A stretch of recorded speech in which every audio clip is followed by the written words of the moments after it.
नमस्कार दोस्तों, मैं हूँ आरती प्रजापति यूट्यूब चैनल पर आप सभी का हार्दिक स्वागत करती हूँ। दोस्तों, आज की इस वीडियो में हम बात करने वाले हैं मोस्ट इम्पोर्टेंट एमसीक्यूज की। ओके, और वो भी आपका यहाँ पर एक टॉपिक लिया हुआ है और उसी टॉपिक पर हम एमसीक्यूज करेंगे, लेकिन उससे पहले हम पूरा टॉपिक को समझेंगे और उसके बाद एमसीक्यूज साथ में ही करेंगे। ओके, तो यहाँ पर हम बात करने वाले हैं एमडीजीएस मिलेनियम डेवलपमेंट गोल्स। ओके, ये आपका एनवायरनमेंट का एक टॉपिक है और इसके रिलेटेड आपने देखा होगा 2020 में क्वेश्चन बहुत सारे आए हुए और उसके जो गोल्स है उसके अंदर से डीपली भी यहाँ पर क्वेश्चन पूछे गए। ओके, तो यहाँ पर हम क्या करेंगे, पहले टॉपिक को समझेंगे, उसके बाद हम चलेंगे एमसीक्यूज की ओर। ओके, तो चलिए सबसे पहले वीडियो को लाइक कर दो दोस्तों, अपने दोस्तों को भी शेयर कर दो ताकि उनकी भी हेल्प हो जाए। और इस चैनल को अगर आपने सब्सक्राइब नहीं किया तो दोस्तों सब्सक्राइब भी कर लीजिए। ये मेरी यूट्यूब चैनल है, आरती प्रजापति नाम है। अगर आपको गूगल पर भी सर्च करोगे तो भी मिल जाएगा, आरती प्रजापति यूजीसी नेट लिखोगे तब भी मिल जाएगा, और यूट्यूब पर भी सर्च करेंगे तो अभी आपको मिल जाएगा। ओके, और यहाँ पर मैंने बहुत सारे यूनिट कंप्लीट करवा रखे हैं, जैसे कि यूनिट नंबर 1 है वो मैंने कंप्लीट करवाया। यूनिट नंबर 2 जहाँ पर आपको यहाँ पर दिख रहा है, ये पूरा का पूरा मैंने रिसर्च डीपली करा है। डीपली इसलिए कराया है कि पीएचडी वाले जो भी बच्चे होते हैं जिनको एंट्रेंस एग्जाम देनी होती है, ओके, या तो फिर उनको कुछ सिनॉप्सिस वगैरह बनानी होती है, तो उसके अंदर ये सारी वीडियोस आपके यूजफुल रहने वाले। ओके, तो यूनिट 2 मैंने कंप्लीट डीपली करवाया हुआ है, उसको भी देख लीजिएगा। साथ ही साथ मैंने यूनिट नंबर आपका 4 भी करवाया हुआ है। ओके, 4 है आपका कम्युनिकेशन वाला, वो कंप्लीट करवाया। यूनिट नंबर 6 करवाया है जो आप यहाँ पर देख रहे हैं, लॉजिकल रीजनिंग वाला। ओके, उसमें बहुत सारी अच्छे से मैंने डीपली वहां पर पढ़ाया हुआ है। उसके बाद अगर देखा जाए तो बाकी के जो भी यूनिट है वो सारे मैंने थोड़े थोड़े से करवाए, मतलब कि पूरे नहीं करवाए, लेकिन थोड़े थोड़े से उसमें जो मोस्ट इम्पोर्टेंट टॉपिक थे वो सारे करवा रखे। ओके, तो ये भी आप थोड़ा सा देख लीजिएगा, जैसे कि मैथमेटिकल रीजनिंग है तो उसमें थोड़े से मैंने करवा रखे हैं। ओके, फिर प्रैक्टिस टेस्ट पेपर है वो भी मैंने करवाए हैं। यहाँ पर 3 ही दिख रहा है, लेकिन उसके अलावा एक और फोल्डर मिल जाएगा जहाँ पर मैंने बहुत सारे क्वेश्चन डाले हुए। फिर जो मोस्ट इम्पोर्टेंट क्वेश्चन है जो हर बार पूछे जाते हैं उनको यहाँ पर मैंने शॉर्ट वीडियो में भी बनाया हुआ है। ओके, साथ ही साथ यहाँ पर अगर देखो तो पीएचडी वालों के लिए रिसर्च मेथोडोलॉजी के क्वेश्चन भी मैंने थोड़े से करवाए हुए। तो जाइएगा साइट पर, जाइएगा मेरी जो चैनल है यूट्यूब चैनल, वहां पर जाइएगा, वहां पर प्ले लिस्ट में जाएंगे तो आपको सारे के सारे फोल्डर देखने को मिलेंगे। साथ ही साथ कोई बच्चा गुजरात से है और गुजरात सेट की प्रिपरेशन कर रहा है तो उनके लिए भी है। ओके, और साइकोलॉजी वालों बच्चों के लिए यूनिट 3 मैंने करवाया हुआ है, एक यूनिट 1 करवाया हुआ है। ओके, यूनिट 1 कंप्लीट करवाया, यूनिट 2 यहाँ से ही आपको करना पड़ेगा क्योंकि उनको ध्यान में रखकर ही मैंने डीपली पढ़ाया हुआ है। ओके, तो 2 यूनिट वहां पर कंप्लीट करवाए और यूनिट नंबर 3 है जो आधा करवाया हुआ है। ओके, तो वो बच्चे भी यहाँ पर वीडियोस देख सकते हैं जिनका सब्जेक्ट साइकोलॉजी है, उनको नेट जेआरएफ की एग्जाम देनी है तो वो लोग यहीं से प्रिपरेशन कर सकते हैं। ओके, उसके बाद देखिए, उसके बाद एमसीक्यूज हमने अभी डीपली स्टार्ट किया है और उसमें भी किस तरीके का एक यूनिट लेते हैं। ओके, और एक टॉपिक लेते हैं, टॉपिक को हम अच्छे से पढ़ाते हैं। ओके, चलिए अब चलते हैं अपने टॉपिक की ओर, बात करते हैं मिलेनियम डेवलपमेंट गोल्स की। ओके, पहले उसके बारे में बेसिक इन्फॉर्मेशन ले लेते हैं। तो देखिए, संयुक्त राष्ट्र संघ जिसको हम क्या बोलते हैं, यूनो बोलते हैं। ओके, तो संयुक्त राष्ट्र संघ के वर्ष 2000 के सहस्त्राब्दी शिखर सम्मेलन में, कौन सा शिखर सम्मेलन था, सहस्त्राब्दी शिखर सम्मेलन था, उसमें 2015 तक के लिए 8 वैश्विक विकास लक्ष्य निर्धारित किए गए थे। देखिए, यहीं से क्वेश्चन आ सकता है कि कौन सी सम्मेलन में मिलेनियम डेवलपमेंट गोल्स को रखा गया था, तो सहस्त्राब्दी शिखर सम्मेलन में। ओके, कब तक, तो 2015 तक। कब तक, 2015 तक।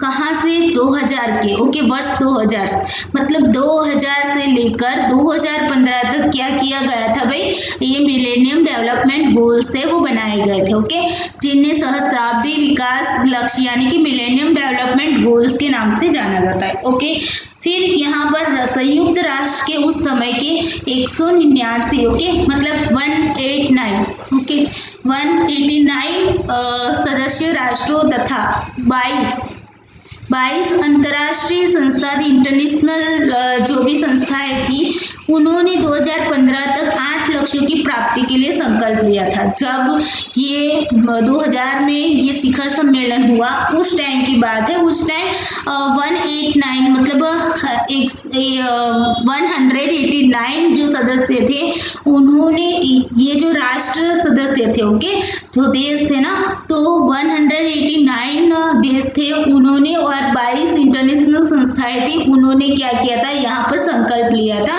इन गोलों को इन लक्ष्यों को प्राप्त करने का ओके उनको अचीव करने का। चले बात कर लेते हैं पहले तो कि यूनाइटेड नेशन यानी कि संयुक्त राष्ट्र है क्या। ओके तो उसको बोलते हैं यूनाइटेड नेशन, उसका इंग्लिश में बोला जाता है यूनाइटेड नेशन। हेडक्वार्टर है उसका न्यूयॉर्क में, कभी कभी ऐसा क्वेश्चन भी आ जाता है। ओके तो संयुक्त राष्ट्र संघ का हेडक्वार्टर कहाँ पर है? न्यूयॉर्क में है। न्यूयॉर्क कहाँ पर आया? अमेरिका में आया। ओके मेंबर्स कितने हैं उसके? 193 मतलब कि 193 है। ओके उसके बाद देखो संयुक्त राष्ट्र की स्थापना कब हुई थी? संयुक्त राष्ट्र की स्थापना कब हुई थी? तो 24 अक्टूबर 1945 में हुई थी। ओके याद रखिएगा संयुक्त राष्ट्र की स्थापना कब हुई थी? तो 24 अक्टूबर 1945 में हुई थी और संयुक्त राष्ट्र अधिकार पत्र पर 50 देशों के हस्ताक्षर होने के साथ हुई थी। उनकी जो स्थापना की गई तब कितने देशों के हस्ताक्षर हुए थे? 50 देशों के हस्ताक्षर वहां पर किए गए थे जो संयुक्त राष्ट्र अधिकार पत्र दिया गया उसके अंदर। ओके और कब हुई थी? 24 अक्टूबर 1945 में हुई थी। उसका हेडक्वार्टर कहाँ पर है? न्यूयॉर्क में। न्यूयॉर्क कहाँ पर आया है? अमेरिका में आया है। ओके मेंबर्स अभी कितने हैं? तो 193 है। ओके उसके बाद देखो कि उसका उद्देश्य क्या है। यूनाइटेड नेशंस का उद्देश्य क्या है?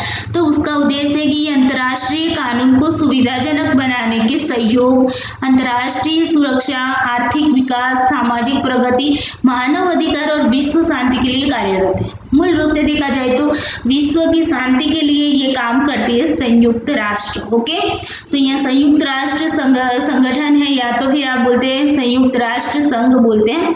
तो इसका काम क्या है? एक तो जो भी अंतर्राष्ट्रीय कानून जो बनाए जाते हैं उसकी सुविधा के लिए है ये। ओके उसको सहयोग करती है उन कानूनों को। फिर इंटरनेशनल जो सुरक्षा है उसको भी करती है, अंतर्राष्ट्रीय लेवल पर सुरक्षा का काम करती है, आर्थिक विकास के लिए काम करती है, सामाजिक प्रगति के लिए काम करती है हर देश की। ओके उसके बाद मानव के जो अधिकार है ह्यूमन राइट्स जिनको बोलते हैं तो उनके लिए वो काम करती है और विश्व शांति के लिए, विश्व में शांति बनी रहे उसके लिए ये यूनाइटेड नेशंस काम करता है। ओके चलिए अब आते हैं मिलेनियम डेवलपमेंट गोल्स की बात करते हैं। ओके तो मिलेनियम डेवलपमेंट गोल्स है जिसको बोलते हैं सहस्त्राब्दी विकास लक्ष्य। ओके अब देखो सहस्त्राब्दी विकास लक्ष्य कितने हैं? तो 8 है, याद रखना। ओके और इसी के आधार पर ये 2015 में कंप्लीट हो चुके। ओके ये जो था वो बनाया गया था 2015 तक के लिए, 2015 में पूर्ण हुआ। अब उसके बाद आया आपका एसडीजी मतलब sustainable development goals. Okay sustainable development goals क्या है? सतत विकास लक्ष्य जिनको बोलते हैं। ओके उनको बनाया गया 2015 में बनाया गया जब ये मिलेनियम डेवलपमेंट गोल्स कंप्लीट हुए उसके बाद। अब देखो वो गोल सभी देशों ने कंप्लीट नहीं किए है ना, सभी जो गोल बनाए हैं तो जरूरी नहीं कि सभी के सभी कंप्लीट हो, कुछ कंप्लीट हुए हैं कुछ नहीं हुए। तो जो बाकी रह गए उनके लिए क्या, जो गोल्स बाकी रह गए उनके लिए क्या? तो उनके लिए फिर से दोबारा एसडीजी आया, सतत विकास लक्ष्य आ गए। ओके तो ये सतत विकास लक्ष्य किसके बेस पर आया है? तो आपका मिलेनियम डेवलपमेंट गोल्स के बेस पर आया है। ओके चलिए अब बात करते हैं वो 8 लक्ष्य कौन से। देखो ये 8 लक्ष्य ना आप इजीली याद रख सकते हो। क्या कर सकते हो? इजीली याद रख सकते हो। पहला है भूखमरी तथा गरीबी। ओके भूखमरी तथा गरीबी। उसके बाद है सार्वजनिक प्राथमिक शिक्षा। उसके बाद लिंग समानता, महिला सशक्तिकरण। उसके बाद है शिशु मृत्यु दर, मातृत्व स्वास्थ्य, HIV एड्स और मलेरिया तथा अन्य बीमारियों से छुटकारा पाना, पर्यावरण की सतर्कता। ओके वैश्विक विकास के लिए संबंध स्थापित करना। अब इन सबको याद कैसे रखोगे? चलिए एक स्टोरी सुन लेते हैं, थोड़ी सी फटाफट से सुनेंगे। ओके एक बच्चा था, क्या था भाई? एक बच्चा था। ये मान लो एक बच्चा है, ये बच्चा ना बहुत ही गरीब था। क्या था? गरीब था और वो भूखमरी का सामना कर रहा था। गरीब था, खाने को नहीं मिल रहा था, भूखमरी का सामना कर रहा था। ओके, तो पहली बात, एक इंसान था वहां से गुजर रहा था, तो उसने इस बच्चे को देखा। उसने देखा कि बच्चा जो है वो भूखमरी और गरीबी से पीड़ित है। भूखमरी और गरीबी से क्या है भाई? पीड़ित है। ओके, तो यहाँ पर उसने ये तय किया कि भाई ये भूखमरी और गरीबी को मुझे क्या करना है? हटाना है। ओके, उसके बाद वो आगे चलता है इंसान, और फिर आगे चलता है तो वहां पर वो ना कुछ बच्चों को स्कूल जाते हुए देखता है। ओके, स्कूल जाते हुए बच्चे को देखता है तो कुछ बच्चे उसको, ये भूखमरी और गरीब जो बच्चा था जो भीख मांग रहा था, उस पर उसकी नजर थी, तो वो लड़का ही उनको दिख रहा था। उसने सोचा क्यों ना भी सार्वजनिक प्राथमिक शिक्षा की जाए। अगर सार्वजनिक प्राथमिक शिक्षा कर दी गई तो बच्चा स्कूल जाएगा, भीख नहीं मांगेगा, है ना, और स्कूल जाकर पढ़ेगा तो कुछ उसे आइडियाज आएगा कि आगे जाके उसको क्या करना है। ओके, तो दूसरे उसने पहला गोल क्या बनाया? भूखमरी गरीबी को हटाना। दूसरा गोल उसने बनाया कि भाई प्राथमिक शिक्षा है उसको क्या करना है? सार्वत्रिक करना है। ओके, प्राथमिक शिक्षा को सार्वत्रिक करना है, यानी कि हर बच्चा पढ़ा लिखा होना चाहिए। ओके, प्राइमरी एजुकेशन उसने लिया होना चाहिए, ये उसने दूसरा गोल बना लिया। फिर आगे उसने देखा कि भाई देखो यहाँ पर अगर दो लड़के, एक लड़का और एक लड़की जा रही थी, आगे वो चलता था तो क्या था कि लड़के को बहुत अच्छे से उसके माता पिता रख रहे थे और लड़की को थोड़ा सा डांट रहे थे कि तुम लड़की हो, ये हो वो। तो वो इंसान था, उसने ये देखा तो उसको लगा कि नहीं यार, ये भी नहीं होना चाहिए हमारे देश में, लड़का और लड़की दोनों समान होने चाहिए। तो उसने तय कर दिया कि भाई लिंग समानता को मैं प्राधान्य दूंगा, मतलब कि लिंग समानता करनी चाहिए। ओके, उसने ये तीसरा गोल बना लिया कि भाई लिंग समानता और महिलाओं के लिए सशक्तिकरण, महिलाओं के सशक्तिकरण के लिए कार्य करना चाहिए। ओके, लिंग समानता और महिला सशक्तिकरण।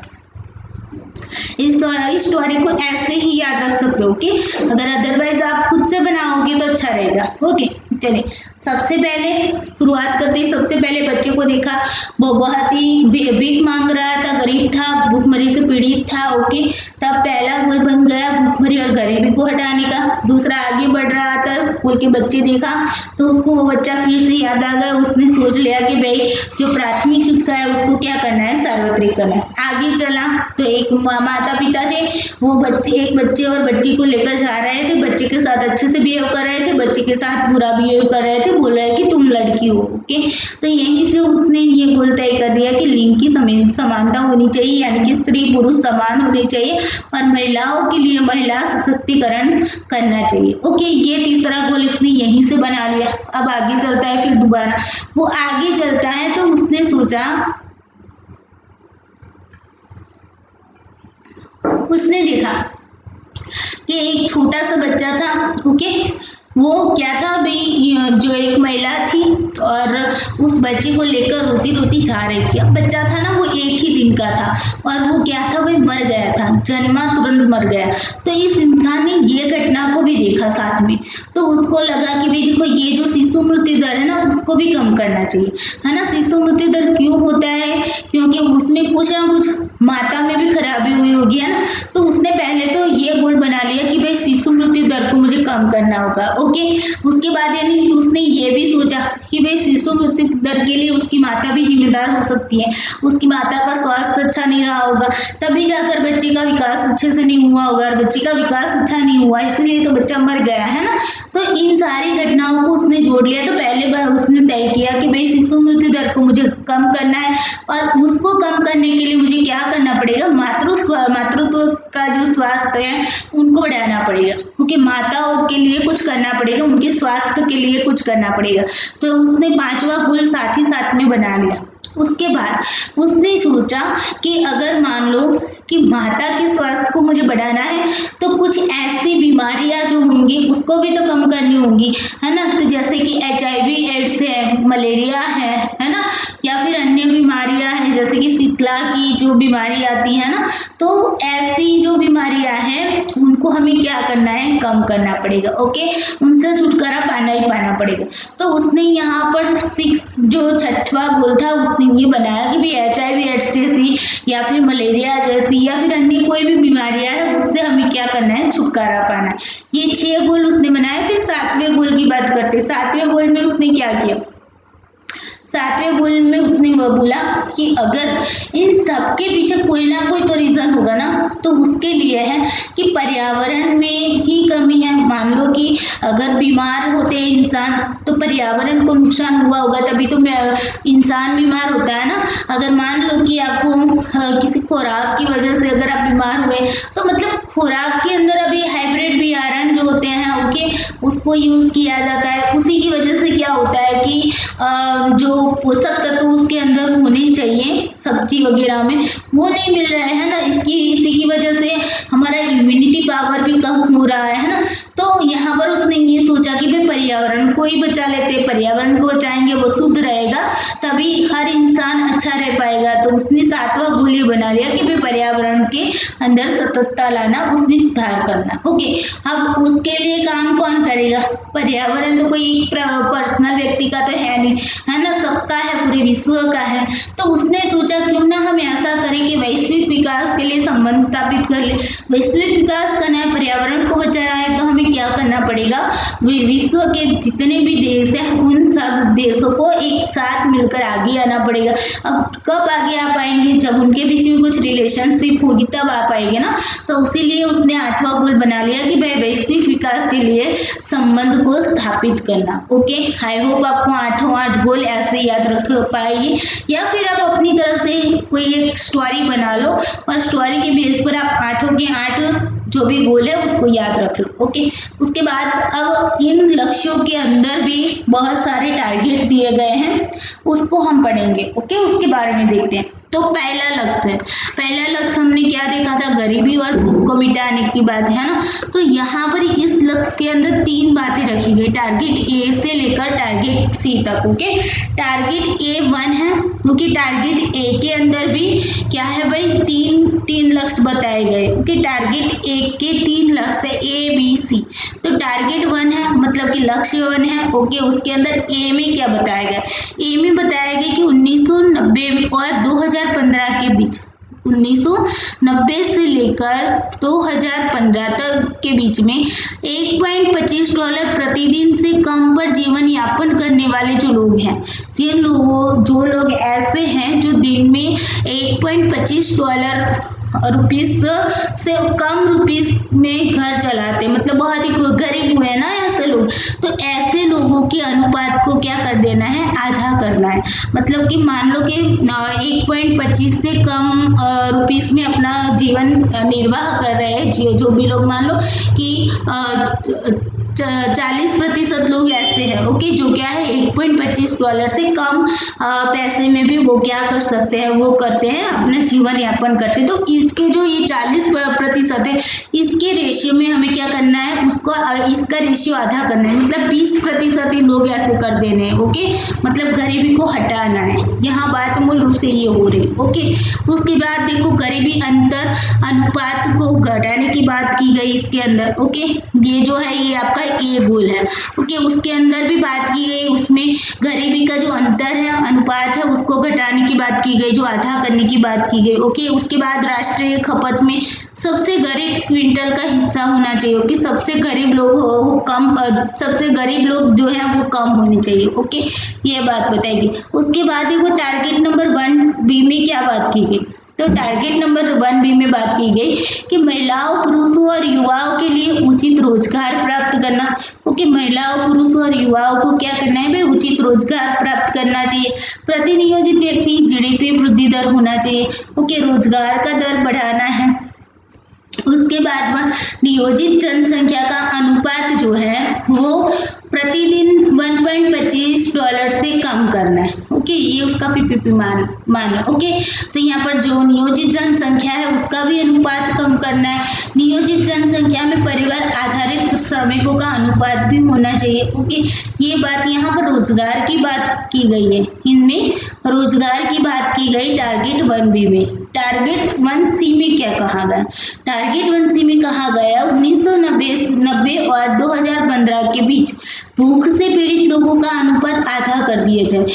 जो लोग भूखमरी का सामना कर रहे हैं, जो भूख से पीड़ित है, ऐसे लोगों का अनुपात क्या कर देना चाहिए? आधा कर देना। देखिए 1A में क्या बात की गई? 1A में गरीबी की बात की गई, गरीबी हटाने की बात की गई। टारगेट 1B में क्या बात की गई? रोजगार देने की बात की गई। ओके, रोजगार के साथ साथ उन्होंने नियोजित जनसंख्या के बारे में भी बात की। ओके, नियोजित जनसंख्या, ओके, ऐसे याद रख लो, नियोजित जनसंख्या के बारे में बात की। और टारगेट 1C में उन्होंने क्या बताया? भाई भूखमरी को आधा करना, भूखमरी है, भूखमरी के बारे में उन्होंने बताया। ओके, तो यहाँ पर 1990 से लेकर 2015 के बीच में क्या करना है? भूख से पीड़ित लोगों का जो अनुपात है उसको क्या कर देना है? आधा करना है। ओके, उसके बाद बताया गया 5 साल से कम उम्र के कम वजन वाले बच्चों की व्यापकता को भी कम करना है। 5 साल से कम उम्र हो और उनका वजन भी, उनका वेट जो है वो कम हो, ऐसे बच्चों की व्यापकता जो है अभी देखने को मिल रही है। जो कुपोषित है बच्चे ना, उनकी जो संख्या है उसको भी हमें क्या करना है? कम करना है। ओके, उसके बाद आहार ऊर्जा खपत के न्यूनतम स्तर से कम जनसंख्या का अनुपात। ओके, तो यहाँ पर क्या है? आहार ऊर्जा खपत के न्यूनतम जो स्तर से कम जो जनसंख्या है, ओके, तो ऐसी संख्याओं का अनुपात भी हमें कम करना है। ओके, मूल रूप से यहाँ पर भूखमरी की बात की गई। ओके, तो देखिए टारगेट 1 के अंदर, टारगेट 1 मतलब आपका जो गोल नंबर 1 है ना, उसकी बात हो रही, गोल नंबर 1 की बात हो रही। टारगेट 1 में क्या बात बताई गई? टारगेट 1 में बताया गया गरीबी और भूखमरी को मिटाना। उसके अंदर टारगेट 1A में किसकी बात की गई? गरीबी की हटाने की बात की गई। टारगेट 1B में क्या बताया गया? रोजगार देने की बात की। टारगेट 1C में क्या बताया गया? भूखमरी को हटाने की बात की गई। ओके, मूल रूप से यही आपको याद रखना। चलिए अब आगे देखते हैं goal number 3, goal number 2। Okay, goal number 2 क्या कह रहा है? जिसको हम टारगेट 2 भी बोलते हैं। तो टारगेट 2 है वो हमें सार्वभौमिक प्राथमिक शिक्षा के बारे में बता रहा है ना, आप लोगों को पता होगा। इसीलिए तो हमारे देश के अंदर जो प्राइमरी शिक्षा है वो निःशुल्क कर दी गई। 6 से 14 साल के जो बच्चे हैं उनके लिए, 6 से 14 साल के बच्चों के लिए जो शिक्षा है वो क्या है? अभी निःशुल्क की गई है। निःशुल्क इसलिए की गई है ताकि सारे बच्चे क्या है भाई? पढ़े। ओके, प्राइमरी एजुकेशन वो प्राप्त कर सके। ओके, तो सार्वभौमिक प्राथमिक शिक्षा प्राप्त करना ये उनका टारगेट नंबर 2 था। ओके, अब देखिए टारगेट 2 है, उसके अंदर एक ही गोल उसमें ऐड किया हुआ। ओके, तो टारगेट 2A पूछा जाए तो टारगेट 2A ही है, B-C कुछ भी नहीं, ये याद रखना। ओके, उसके अंदर तो टारगेट 2A क्या कहता है कि भाई 2015 तक सभी बच्चे प्राथमिक स्कूली शिक्षा प्राप्त कर लें। जितने भी बच्चे हैं देश के, वो सारे बच्चे प्राइमरी एजुकेशन को प्राप्त कर लें, यानी कि प्राथमिक स्कूली शिक्षा है उसको क्या कर दे भाई? प्राप्त करें। ओके, उसके बाद देखते हैं, उसके बाद बात की गई कि लड़कियों और लड़कों का पूरा कोर्स पूरा कर सकते हैं। ओके, लड़की और लड़के, लिंग समानता की बात की जा रही है ना, तो समान रूप से लड़की और लड़के दोनों ही प्राइमरी एजुकेशन को प्राप्त कर सके। ओके, ये बात की गई। प्राथमिक शिक्षा में नामांकन करवाना, 100% नामांकन करवाना होता है, अभी आपको पता हो तो शायद। ओके, क्योंकि हमारे यहाँ मैं खुद टीचर हूँ तो मुझे पता है कि प्राइमरी एजुकेशन में 100% नामांकन होता है। ओके, उसके बाद प्राथमिक शिक्षा की पूर्ण प्राप्ति, यानी कि प्राइमरी एजुकेशन जो है उसको कंप्लीटली बच्चों को पूरा करवाना, 100% बच्चे को। कोई भी बच्चा ऐसा नहीं ड्रॉप आउट हो जाए, ऐसा कुछ भी नहीं होना चाहिए। कोई भी बच्चा है उसको प्राइमरी एजुकेशन कंप्लीट करवाना ही करवाना है। ओके, तो ये बात की गई आपकी टारगेट 2A में। ओके, चलो अब नेक्स्ट बात करते हैं गोल नंबर 3 की। गोल नंबर 3, अब देखिए गोल नंबर 3 क्या बता रहा है? गोल नंबर 3 में भी आपका एक ही है, ये ही होगा। ओके, तो टारगेट 3 बता रहा है कि लैंगिक समानता को बढ़ावा देना और महिलाओं को सशक्त बनाना। ओके, महिलाओं को आगे बढ़ने के लिए सशक्त बनाना। तो यहाँ पर देखिए प्राइमरी और माध्यमिक शिक्षा में लैंगिक समानता को अधिमानतः 2005 तक और सभी स्तरों पर 2015 तक समाप्त करना है। यहाँ पर क्या बताया गया है, जो प्राइमरी और सेकेंडरी एजुकेशन है उसके अंदर जो लैंगिक समानता होती है, जेंडर बायस जिसको बोलते हैं, तो जेंडर बायस को कम करना है हमें। ओके, और यहाँ पर क्या करना है, वो भी 2005 तक हमें मोस्टली करना है और 2015 तक तो कम्प्लीटली समाप्त ही कर देना है लैंगिक असमानता को। ओके, ये बात बताएगी। दूसरी बात यहाँ पर ये बताएगी कि प्राइमरी, सेकेंडरी और तृतीयक शिक्षा में लड़कियों का लड़कों से अनुपात सेम होना चाहिए, लड़के लड़कियां समान हो जानी चाहिए। ओके, हर एक एजुकेशन में, प्राइमरी में भी, सेकेंडरी में भी और हायर लेवल में भी। ओके, उसके बाद गैर कृषि क्षेत्र में मजदूरी रोजगार में महिलाओं की हिस्सेदारी होनी चाहिए। ओके, जो कृषि क्षेत्र से नहीं जुड़े हैं उनको गैर कृषि क्षेत्र बोलते हैं ना, तो कृषि अलावा की जितने भी क्षेत्र है उसके अंदर अगर मजदूरी रोजगार जो लोग कर रहे हैं उसमें महिलाओं की हिस्सेदारी भी समान होनी चाहिए। ओके, समानता की बात हो रही है ना, इसलिए राष्ट्रीय संसद में महिलाओं द्वारा धारित सीटों का भी अनुपात होना चाहिए। ओके, तो यहाँ पर ये भी बताया जा रहा है कि भाई राष्ट्रीय संसद में भी महिलाओं की सीटों का अनुपात क्या होना चाहिए, स्त्री पुरुष समान होनी चाहिए। ओके, तो ये था आपका लैंगिक समानता के आधार पर महिलाओं को सशक्त बनाने की बात। ओके, गोल नंबर 3 में की गई थी। गोल नंबर 4 या तो आप टारगेट 4 भी बोल सकते हो। ओके, टारगेट 4 भी बोल सकते हैं। ठीक है, टारगेट 4 क्या बता रहा है, टारगेट 4 देखा शिशु मृत्यु दर में कमी करना। ओके, जो छोटे छोटे बच्चे होते हैं ना वो एक्सपायर्ड हो जाते हैं, तो उनके जो शिशु मृत्यु दर है उसको क्या करना है भाई, उसको कम करना है। ओके, उसको क्या करना है, कम करना है। अब देखो कैसे कम करोगे, है ना, तो यहाँ पर भी फॉर में भी ये है, देखिए याद रखिएगा, टारगेट नंबर 1 में A to C था, 1 में A to C था। टारगेट नंबर 2 में टारगेट 2, टारगेट 3, टारगेट 4, इसमें ओनली ए ही रखा गया है। ओके, एक ही बात की गई है। ओके, यहाँ पर तीन पार्ट में बटा था टारगेट ए, जबकि टारगेट 2, 3, 1 एक ही भाग में बटा हुआ है। ओके, अब देखो टारगेट 4 है, उसमें ये है, बोला है 1990 और 2015 के बीच 5 साल से कम उम्र की मृत्यु दर में 2/3 की कमी करना। ओके, 1990 से लेकर 2015 तक, 1990 से लेकर 2015 के बीच में 5 साल से कम उम्र वाले जो भी बच्चे हैं उनकी मृत्यु दर में क्या करना है, उनके मृत्यु दर में कमी लानी है। कितनी कमी लानी है, 2/3 की कमी लानी। देखो ऐसे ही यहाँ से क्वेश्चन उठा लेते भाई। ओके, तो याद रखना है 5 साल के से कम उम्र वाले जो भी बच्चे हैं उनके मृत्यु दर में कितनी कमी लानी है, तो 2/3 तक की कमी लानी है। ओके, उसके बाद देखो 5 साल से कम उम्र की मृत्यु दर को कम करना है। ओके, ये यहाँ पर बताया गया भी इतनी 2/3 की कमी करनी, मतलब कि उनके मृत्यु दर में कमी करनी है। ओके, तो ये बात भी सेम है। उसके बाद देखो शिशु 1 वर्ष से कम उम्र वाले होते हैं उनके मृत्यु दर में भी कमी लानी है। 5 साल से कम उम्र वाले जो बच्चे हैं उनमें 2/3 जितनी कमी लानी है। 1 साल से कम उम्र वाले बच्चे हैं उनके मृत्यु दर को कम करना है। ओके, फिर खसरे के खिलाफ प्रतिरक्षित 1 वर्ष के बच्चों का अनुपात।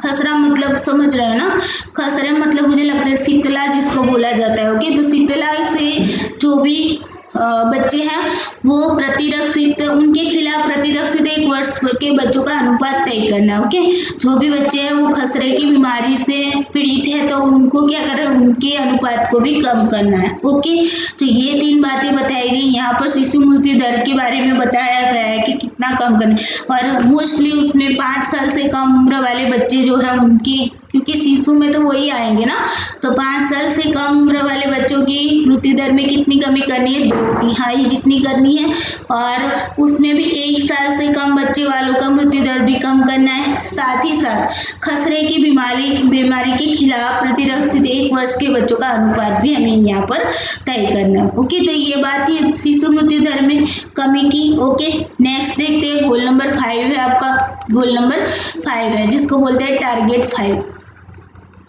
ओके टारगेट 5 क्या बता रहा है? टारगेट 5 बता रहा है उसके अंदर देखो टारगेट 5 में ए टू बी आएगा, ए टू बी, ए और बी दोनों ही यहाँ पर रखे गए, ये उसके पार्ट है। ओके टारगेट 5 के, टारगेट 5 के दो पार्ट है, ए और बी। ए में क्या बताया जा रहा है? ए में बताया जा रहा है, देखो पहले तो गोल कौन सा है? मातृ स्वास्थ्य में सुधार करने की बात है। अब यहाँ पर देखो टारगेट ए क्या बता रहा है? 1990 से लेकर 2015 के बीच मातृ मृत्यु अनुपात में 3/4 कमी करना। माताओं की जो मृत्यु हो रही है ना, माता मृत्यु हो रही है, उसमें कितनी कमी करना? 3/4 की कमी करना। ओके फिर मातृ मृत्यु अनुपात यह हमने बता दिया कि इसका अनुपात उसके अंदर 3/4 तक का हमें क्या करना है? कमी करना है। जन्म के अनुपात में कुशल स्वास्थ्य कर्मियों ने भाग लिया है। ओके देखिए जन्म के अनुपात में कुशल जो भी स्वास्थ्य कर्मियों हैं उन्होंने भाग लिया है, तो उनकी संख्याओं को भी आपको देखना होगा। ओके ये बात यहाँ पर बताई गई है टारगेट नंबर 1 में। ओके फिर टारगेट नंबर 5 है, 5B है। ओके 5B में क्या बताया? 2015 तक प्रजनन स्वास्थ्य तक सार्वभौमिक पहुंच प्राप्त करना। ओके देखो प्रजनन स्वास्थ्य है उसमें सार्वभौमिक पहुंच प्राप्त करना है, कब तक? 2015 तक। ओके ये बी में बताया। अब बी में ये जो मेन टारगेट है ना, टारगेट नंबर 5 का बी है, ये बी इतना है। ओके और उसके अंदर ये सारी बातें अब रखी गई है। क्या बताया गया है कि गर्भ निरोधक व्यापकता का दर जो है उसको देखना है, साथ ही साथ किशोर जन्म दर को भी देखना है, साथ ही साथ प्रसव पूर्व जो देखभाल कवरेज होता है, प्रसव के पहले जो देखभाल की जाती है माताओं की, उसमें भी देखना है। परिवार नियोजन की अधूरी जरूरत है। ओके परिवार नियोजन भी करना पड़ेगा, है ना। ऐसे ही बस्तियों को बढ़ाते जाओगी तो कहाँ मेल होगा, है ना। फिर बस्ती बढ़ती जाएगी, बेरोजगारी भी बढ़ती जाएगी, तो वहाँ पर भी कंट्रोल करना पड़ेगा, है ना। तो परिवार नियोजन की भी ज़रूरत है। ओके तो ये सारी बातें आपकी यहाँ पर टारगेट 5B में बताई गई प्रजनन स्वास्थ्य के आधार पर। तो हम यहाँ पर ये बोल सकते हैं ना, प्रजनन की बात की जा रही है आपके बी में। ओके जिसमें गर्भ निरोधक की बात आती है, किशोर जन्म की बात आती है, प्रसव पूर्व देखभाल की बात आती है, परिवार नियोजन की बात आती है। ओके तो ये था आपका टारगेट 5A और बी। उसके बाद आगे देखते हैं टारगेट नंबर 6। टारगेट नंबर 6 है जिसको हम गोल 6 भी बोल सकते हैं। ओके क्या बता रहा है? HIV AIDS. Okay HIV AIDS जो है, ओके HIV एड्स है, मलेरिया है, अन्य बीमारियां, उनसे लड़ना है, उनका सामना करना है, उससे छुटकारा पाना है। जैसे कोरोना से हमने छुटकारा पाया है ना, अभी पूर्ण रूप से छुटकारा नहीं पाए लेकिन हम सक्सेस तो हो गए ना। हम ये बता सकते हैं 80% या 90% हमने छुटकारा पा लिया है ना कोरोना से। तो बस ऐसी जो बीमारियां होती है जिससे हमें लड़ना है और उससे छुटकारा पाना है। ओके अभी देखिए 6 में कितने गोल है उसको भी देख लेते हैं। 6 में 3 गोल होंगे। ओके टारगेट 6 में कितने गोल है? 3 गोल है। एक तो है A, B और C। ओके चलिए टारगेट 6 को देखते हैं। उसके अंदर ए क्या बता रहा है? ये बता रहा है कि 2015 तक रुक गया है और HIV एड्स के प्रसार को उलटना शुरू कर दिया। ठीक है HIV एड्स पहले बहुत ज़्यादा हुआ करता था ना, लेकिन 2015 तक में उसे रोक दिया गया, मतलब उस पर हमने कंट्रोल पा लिया। अब आप देखते होंगे कि HIV एड्स वाले जो धरती होंगे वो आपको बहुत ज़्यादा नहीं दिख रहे हैं ना। तो मतलब ये तो हमने यहाँ पर हमें थोड़ा सा हमारा जो गोल था उसको हम अचीव कर पाए, है ना। तो ये तो रुक गया है HIV एड्स जैसी बीमारी। ओके उसके बाद है 15 से 24 वर्ष की आयु की आबादी में HIV का प्रसार करना। ओके यहाँ पर जो प्रसार हो रहा है HIV एड्स का 15 से 24 वर्ष के जो भी लोग हैं उसमें कमी लाना। ओके उसके बाद अंतिम उच्च जोखिम वाले सेक्स में कंडोम का यूज करना। ओके जो भी बहुत सारे लोग होते हैं तो सेक्स तो एक आपकी प्राइमरी नीड होती है ना। तो इसमें क्या होता है कि कभी कभी हम सेफ तरीके से सेक्स नहीं करते हैं, तो इसके लिए आपको कंडोम का यूज करना होगा। ओके, कंडोम का यूज कर लो, या फिर आपको पता ही होगा बहुत सारी गर्भ निरोधक गोलियां भी आती है, जो भी है। तो यहाँ पर हमें सबसे पहले कंडोम का ही यूज करना चाहिए ताकि सेफ सेक्स आप कर पाओ। ओके, उसके बाद है HIV एड्स के व्यापक सही ज्ञान के साथ 15 से 24 वर्ष की आयु की जनसंख्या का अनुपात भी यहाँ पर तय करना है। ओके, क्योंकि ये जो साल होते हैं ना, ये जो आयु होती है 15 से 24 वर्ष में, ज्यादा आपको ये सारे जो बीमारी है HIV एड्स जैसी, जो आपको पता है कि सेक्स करने से होती, तो ऐसे में ये उम्र में बहुत ज्यादा देखने को मिलती है। तो इसकी जो जनसंख्या है उसको हमें कम करना है। ऐसी जनसंख्याओं में जो ये बीमारियां देखने को मिल रही है ना HIV एड्स जैसी, उसको कम करना है। ओके, इसकी बात बताई गई। तो मूल रूप से यहाँ पर किसकी बात बताई रही, यहाँ पर आपको HIV एड्स जैसी जो भी बीमारियां है उनको कंट्रोल करना है। ओके, उनको कम करना है। उसके बाद 6B में किसकी बात बताई जा रही है, 6B में 2010 तक की HIV एड्स के इलाज के लिए उन सभी के लिए सार्वभौमिक पहुंच प्राप्त करना जिन्हें इनकी आवश्यकता है। ओके, जिन लोगों को HIV एड्स के इलाज की जरूरत है उनका इलाज करना।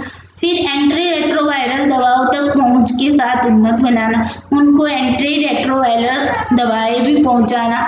उसके बाद HIV संक्रमण वाली जनसंख्या का अनुपात भी हमें कम करना है। ओके, ये सारी बात आपकी 6B में बताई गई। ओके, उसके बाद आगे देखते हैं टारगेट 6C में बात करते हैं। तो क्या बता रहे हैं, 2015 तक रुक गया मलेरिया और अन्य प्रमुख बीमारियों के बारे में। देखो, टारगेट A था ना, A एंड B था। A एंड B में HIV एड्स की बात की गई है, HIV एड्स की बात की गई। ओके, कैसे उसको रोकना है, क्या क्या सावधानियां बरतनी है, ओके, वो आपके A में बताई गई।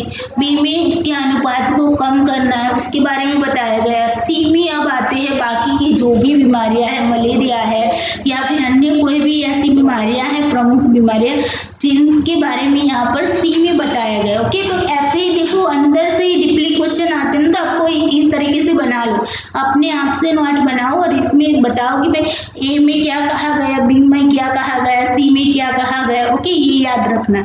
उसके बाद देखो अन्य प्रमुख बीमारियों की घटनाओं को उलटना शुरू कर दिया है, रुक गया है। अभी मलेरिया जैसी बीमारियां अब सामान्य नॉर्मल सी हो चुकी है, मतलब कि कितनी ज्यादा आपको नहीं देखने को मिल रही है ना, क्योंकि उस पर हमने उसके अंदर हमने क्या कर दिया है, कंट्रोल पा लिया। ओके, फिर आगे बात करते हैं कि मलेरिया से जुड़ी व्यापकता और मृत्यु दर जो है 5 वर्ष से कम उम्र की जो बच्चों का अनुपात है, कीटनाशक से उपचारित बेड नेट के नीचे सो रहा है, बुखार से पीड़ित 5 वर्ष से कम आयु के बच्चों का अनुपात, और जिनका उचित मलेरिया रोधी दवाओं से उपचार किया जाता है। देखो, मलेरिया से जुड़ी जो 5 साल के बच्चे, कम उम्र वाले बच्चे हैं, उनके अनुपात को यहाँ पर कम करना है, ये बात यहाँ पर बताई गई। ओके, तो यहाँ पर C में मलेरिया की बात और अन्य बीमारियों की बात बताई गई। साथ ही साथ उसमें ये भी बताया गया कि भाई 5 साल से कम उम्र वाले बच्चे हैं, उनमें जो मलेरिया संबंधित जो भी बीमारियां हैं उसको कम करना है। ओके, उसके साथ तपेदिक से जुड़ी घटनाएं, व्यापकता और मृत्यु दर वर्ष के तहत पता चला और ठीक हो चुके तपेदिक के मामलों का अनुपात सीधे देखे गए उपचार बदूला। ओके, इसको काट देते हैं। चलिए, यहाँ पर भी यही बात हो रही है कि जो भी मृत्यु दर हो रहा है, जो घटनाएं घटित हो रही है बीमारियों से, ओके, तो उसकी वजह से क्या करना है, उसको हमें कम कर देना। ओके, मूल रूप से यही बात है। ओके, ए में क्या है, HIV एड्स को कैसे हम कंट्रोल कर पाएंगे। फिर B में क्या है, उसका उपचार के बारे में बताया गया है। ओके, और C में क्या बताया गया, मलेरिया और अन्य बीमारियों के बारे में बताया गया है। चलिए, गोल नंबर 7, ओके, टारगेट 7 भी बोल सकते हैं। इसके अंदर आपके 4 है A to D।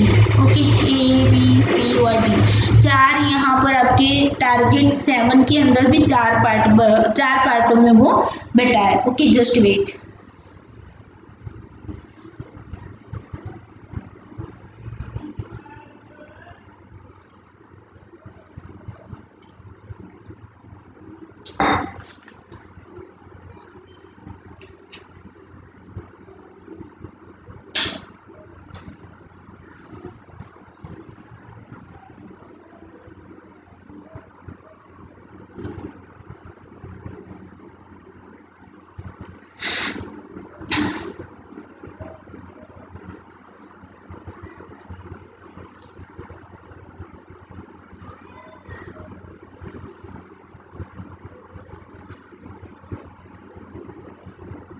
ओके चलो सॉरी।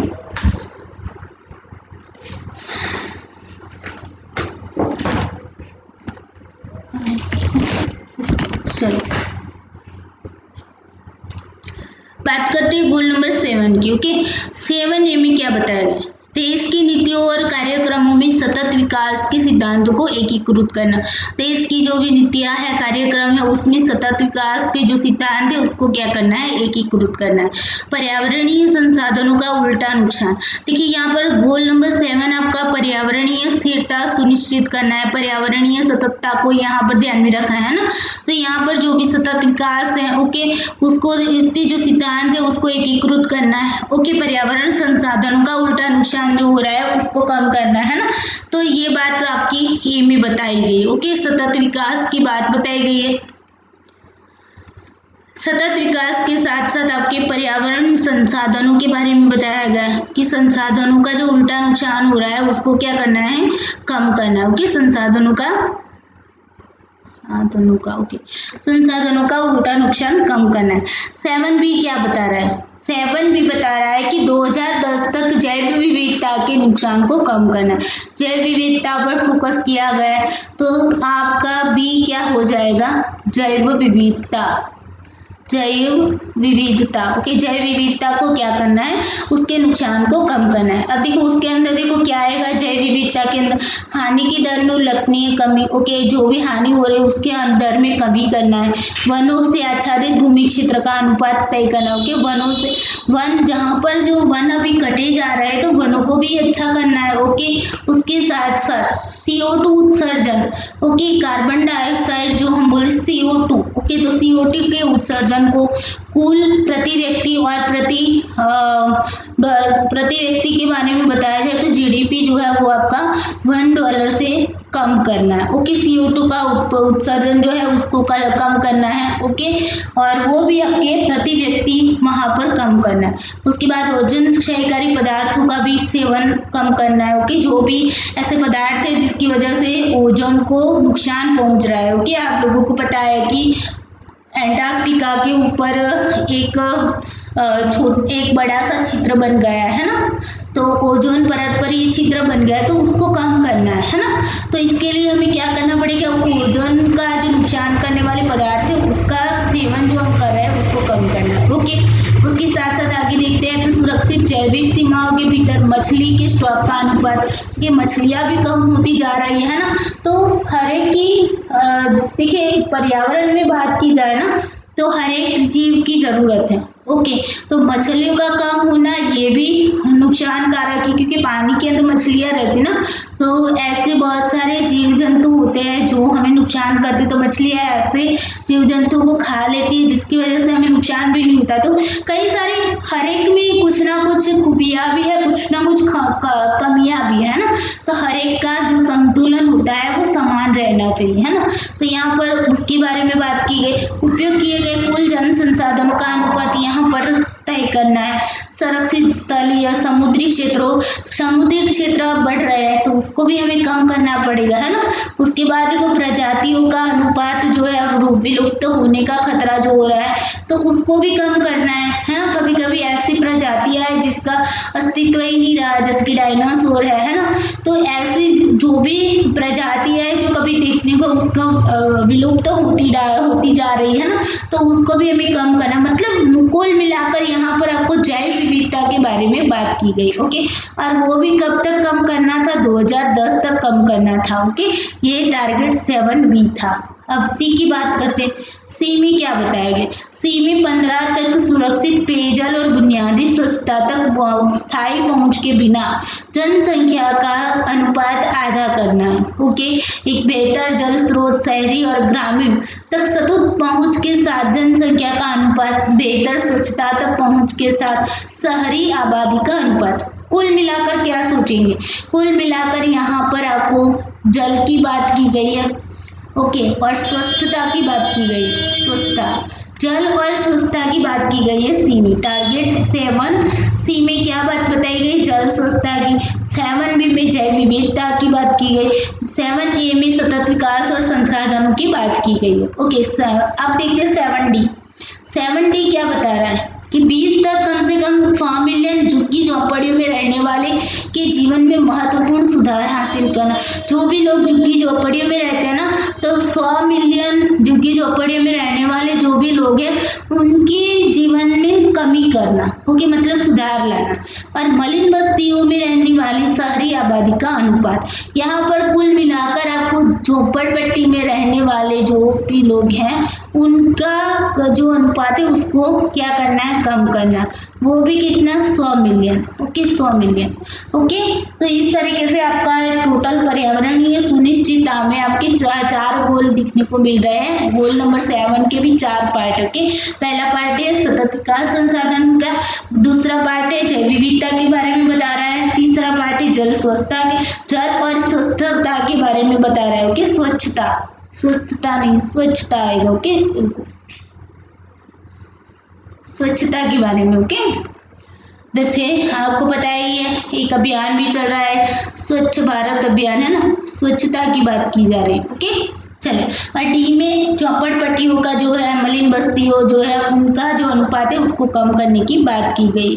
चले, अब आपका आखिरी जहाँ से क्वेश्चन आपका यूजीसी नेट में भी आया था, चलिए बात करते हैं target number 8, target 8, okay, last target है। टारगेट नंबर 8 क्या कर रहा है, विकास के लिए वैश्विक साझेदारी विकास करना, ओके, विकास करना है, ओके, पर्यावरण का भी विकास करना है, लोगों का भी विकास करना है, ओके। लेकिन उसके लिए क्या करना पड़ेगा, विश्व के हर एक देश को आगे आना पड़ेगा, सभी देश को मिलकर ये काम करना पड़ेगा, सभी देशों को भागीदारी देनी पड़ेगी, है ना। तो यहाँ पर आपके टोटल A to AF आपके गोल दिए गए, ABCDE और F, इतने गोल दिए गए हैं। 8 टारगेट, 8 में भी इतनी बातें की गई है, ओके, कुल मिलाकर 6 हैं। चले, टारगेट A क्या बता रहा है, A को देखते हैं। आगे खुला नियम आधारित पूर्वानुमेय गैर भेदभावपूर्ण व्यापार और वित्तीय प्रणाली विकसित करना, राष्ट्रीय और अंतर्राष्ट्रीय स्तर पर सुशासन करना, विकास और गरीबी में कमी के लिए प्रतिबद्धता शामिल करना। मूल रूप से यहाँ पर आपको क्या मिल रहा है, जो भी व्यापार विनिमय हो रहा है वो क्या होना चाहिए भाई, उसमें बिल्कुल भी किसी भी प्रकार का भेदभाव नहीं होना चाहिए, ओके। शुद्ध व्यापार होना चाहिए, मतलब किसी भी प्रकार का कोई भेदभाव नहीं होना चाहिए, ओके। और ओपनली सबके सामने होना चाहिए, जो भी व्यापार है वो आपका कैसा होना चाहिए, ट्रस्टेबल होना चाहिए, ओके। उसके बाद देखो 8B में क्या बता रहा है, 8B में कम से कम विकसित देशों, जिसको हम LDC बोलते हैं, LDC, ओके। तो जो कम से कम जो विकसित देश है उनकी विशेष आवश्यकताओं को संबोधित करना, ओके। LDC की विशेष आवश्यकताओं को क्या करना, जैसे विकसित देश है उनकी विशेष आवश्यकताओं को क्या LDC में आपके विकसित देशों को रखा गया है, LDC में विकसित देशों को रखा गया है। अब देखो इसके बारे में डिटेल्स में पढ़ना ना, तो आप मेरे जो वीडियो मेरे चैनल पर जाएगा, क्योटो प्रोटोकॉल है, ओके, क्योटो प्रोटोकॉल है और मॉन्ट्रियल, ये दो जो वीडियो है उसको वहां पर देख लेना, आपको इसके बारे में डिटेल्स दी गई LDC और ODC के बारे में, ओके। तो LDC की विशेष आवश्यकताओं को संबोधित करना है, ओके, ये उसका बाध्य है विकसित देशों के लिए, ओके। तो यहाँ पर LDC याद रखेंगे, विकसित देशों के लिए। LDC निर्यात के लिए टैरिफ और कोटा मुक्त पहुंच होनी चाहिए, HIPC, ओके, HIPC के लिए ऋण राहत का बढ़ाया कार्यक्रम और आधिकारिक द्विपक्षीय ऋण को रद्द करना है।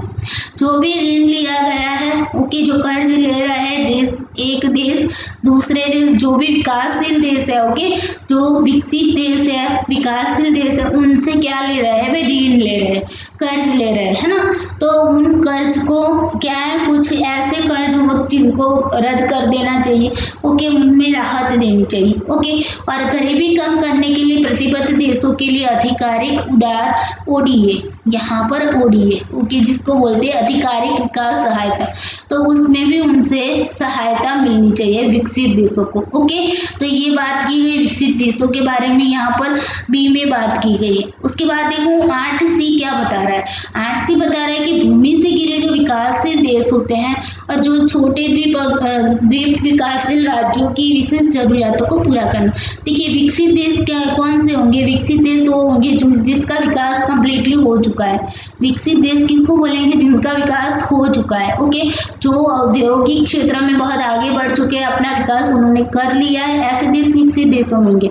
जबकि विकासशील में क्या आएगा? विकासशील देशों में क्या आएगा? जिन लोगों जो अभी विकास कर रहे हैं, जो क्या है अभी विकास कर रहे हैं। तो ऐसे विकासशील देशों और छोटे द्वीप विकासशील राज्य जो हैं, उनकी जो भी विशेष जरूरत होगी उनको पूरा करना है। अब देखो, ये विकासशील राज्यों की जरूरतों को कौन पूरा करता है? तो विकसित देश आगे आते हैं और उनको हेल्प करते हैं। ओके, छोटे द्वीप विकासशील राज्यों के सतत विकास के लिए कार्य योजना बनाना, महासभा के 22 से विशेष सत्र के परिणाम के माध्यम से। तो यहाँ पर देखो, बी में विकसित देश की बात की गई, बी में किसके? विकसित देश की, जबकि सी में विकासशील देशों की बात की गई। विकासशील देशों को क्या करना है? सबको हेल्प विकसित देश करेंगे। क्या करेंगे? विकसित देश है वो विकासशील देशों में को हेल्प करेंगे और उनकी जरूरतों को पूरा करने की कोशिश करेंगे। ओके, ये बात है आपके सी के अंदर बताई गई है। अब डी की बात करते हैं। डी में क्या है? डी में बता रहा है दीर्घकालीन ऋण को टिकाऊ बनाने के लिए राष्ट्रीय और अंतर्राष्ट्रीय उपाय के माध्यम से विकासशील देशों की ऋण समस्याओं से व्यापक रूप से निपटना है। ओके, विकासशील देश होंगे जो विकसित देशों से क्या करते हैं? ऋण भी लेते हैं। विकासशील देश है उनको सपोर्ट भी करते हैं, ऋण भी देते हैं। तो उनकी जो ऋण की समस्या है, कर्ज की जो समस्या है विकासशील देशों की, तो उन समस्याओं को व्यापक रूप से निपटना है और ज्यादा से ज्यादा ऐसे देश बन जाए जो ऋण मुक्त हो जाए। ओके, तो ये बात आपकी 8D में बात की गई। आगे देखते हैं, नीचे सूचीबद्ध कुछ संकेतकों की निगरानी। सबसे कम विकसित देश हो LDC। ओके, हमने बात की ना LDC, जो अभी विकसित हो ही रहे हैं, जो अभी कम विकसित का मतलब है जो विकास कर रहे हैं अभी। ओके, विकसित का मतलब क्या होगा? विकसित का मतलब होगा पूर्ण रूप से विकसित हो गए, और कम विकसित का मतलब क्या होगा? कि जो लोग अभी विकास कर रहे हैं। ओके, तो ऐसी जो LDC का फुल फॉर्म भी यहाँ पर दिया है, the least developed countries. Okay, जो डेवलप्ड हो रही है ऐसी कंट्री। ओके, तो देखिए, अफ्रीका भूमि से घिरे विकासशील देशों और छोटे द्वीप विकासशील राज्यों के लिए अलग से की जाती है। देखो, यहाँ पर क्या है? विकसित देशों जो होते हैं, ओके, वो निगरानी रखेंगे किस पर? तो अफ्रीका जैसे जो खंड है वहां पर जो भूमि से घिरे विकासशील देश है या फिर छोटे द्वीप विकासशील राज्य है, उनके लिए अलग से उनकी निगरानी करेगा। ओके, उसके साथ देखो ODA, जिसको आधिकारिक विकास सहायता कहते हैं, ODA का फुल फॉर्म देख लेते हैं, official development assistance. Okay, official development assistance, अगर आपको फुल फॉर्म पूछा जाए तो भी आपको पता होना चाहिए। तो ODA की बात हो रही है। देखो, ODC और DC। ओके, ODC और DAC, तो ये जो दाता है उनकी GNI। ओके, GNI के प्रतिशत के रूप में शुद्ध ODA और कुल और LDC को क्या करना है? वहां पर हेल्प करना है। ओके, उसके बाद देखिए, ये सारा आपको बहुत इतना डिटेल्स में नहीं ले जाएगा, लेकिन आपको मूल रूप से उसका जो मेन पॉइंट है उसको याद रखना है। ओके, बुनियादी सामाजिक सेवाओं, बुनियादी शिक्षा है, प्राथमिक स्वास्थ्य देखभाल है, पोषण है, सुरक्षित पानी है और स्वच्छता के लिए OECD। ओके, OECD और DAC है, DAC है। ओके, OECD यहाँ पर OECD। ओके, OECD और DAC जो है उन दाताओं के लिए कुल क्षेत्र आवंटित ODA का अनुपात तय करना। मतलब उसे 8D में आपको क्या बता रहा है? अभी OECD और DAC के बारे में बता रहा है कि ये जो दाता है वो क्या करेंगे?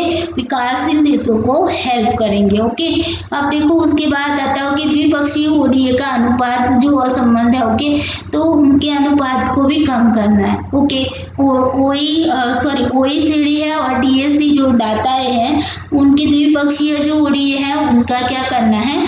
कम करना। ODA का मतलब है ना ऑफिशियल डेवलपमेंट असिस्टेंस। ओके, तो उनको उनके अनुपात को जो असंबंधित अनुपात है उसको कम करना है। फिर भू अबाध्य। ओके, अबाध्य आएगा। ओके, भूमध्य देशों में उनके GNI के अनुपात के रूप में ओडीए प्राप्त होना। ओके, चलो उसके बाद देखते हैं छोटे द्विपक्षीय। ठीक है, ओडीए के बारे में, फिर ओईसीडी के बारे में सारे मैंने आपको बताया ना, क्योटो प्रोटोकॉल और मॉन्ट्रियल प्रोटोकॉल में बात की है। ओके, तो आप वो वीडियो जरूर देखना। छोटे द्वीपीय विकासशील राज्यों में उनके जीएनआई के अनुपात के रूप में ओडीए प्राप्त करना। मूल रूप से यहाँ पर आपको यही बात बताई गई है, जीएनआई, जीआईए नहीं, जीएनआई।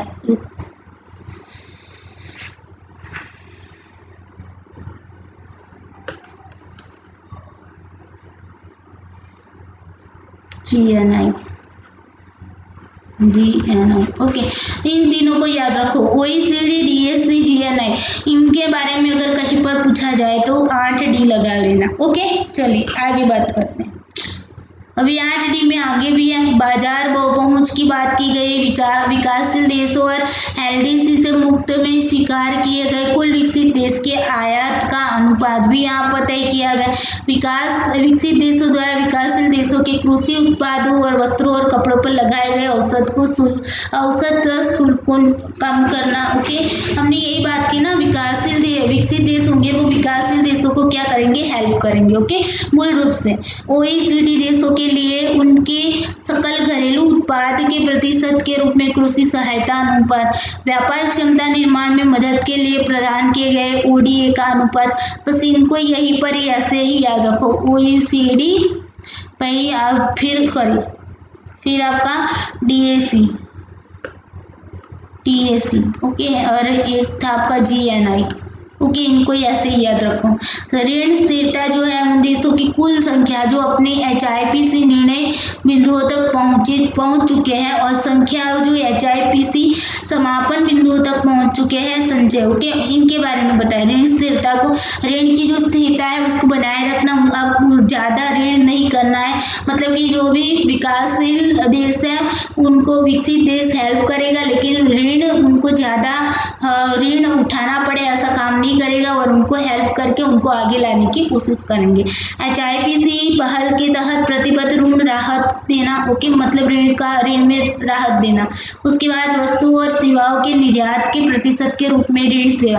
मूल रूप से ऋण सेवा के बारे में बताया गया है कि उनको कम करना है, कुछ भी करके कम करना है। ओके, उनमें विकसित देश होंगे वो विकासशील देशों को क्या करेंगे, हेल्प करेंगे। ओके, चलिए अब 8E की बात करते हैं। 8E क्या बता रहा है, 8E बता रहा है कि दवा की जो कंपनियां हैं उनको सहयोग करना है, दवा कंपनियों के सहयोग से विकासशील देशों में सस्ती आवश्यक दवाओं तक पहुंच प्रदान करना है। ओके, जो भी दवाइयां हैं, ओके, उन दवा कंपनियों के सहयोग से क्या करना है, विकासशील देशों में सस्ती आवश्यक दवाओं को पहुंचाना है। साथ में स्थायी आधार पर सस्ती आवश्यक दवाओं तक पहुंच के साथ जनसंख्या का भी अनुपात कम करना है। ओके, ये बात यहाँ पर दवाई की बात हो रही है। ओके, दवाई की जो भी आवश्यक दवाइयाँ है विकासशील देशों में उनको सस्ते में बेचना है, और उनको जो भी आवश्यक दवाएं हैं वो प्राप्त कराना है, और ये काम कौन करेगा, विकसित देश करेंगे। ओके, उसके बाद देखो 8F क्या बता रहा है, 8F बता रहा है निजी क्षेत्र के सहयोग से नई तकनीकों का, ओके, न्यू टेक्निक का यूज करना है। मतलब यहाँ पर नई तकनीकों की बात की जा रही है, विशेष रूप से देखिए सूचना संचार के लाभों को उपलब्ध कराना। देखो यहाँ पर से क्वेश्चन आया था, information and communication. Okay, information and communication के बारे में पूछा गया है, इंफॉर्मेशन एंड कम्युनिकेशन।